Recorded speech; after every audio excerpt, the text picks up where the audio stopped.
cilindro Chobo. Esta es su llave.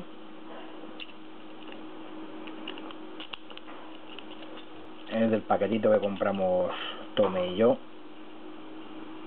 Este no es muy complicado, pero había algún otro que sí que daba un poquito más de guerra.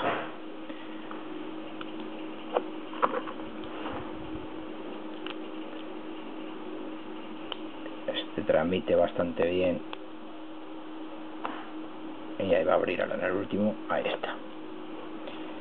Pues este resulta facilillo, aunque tiene aquí este de alta inserción, pero vamos, bastante fácil.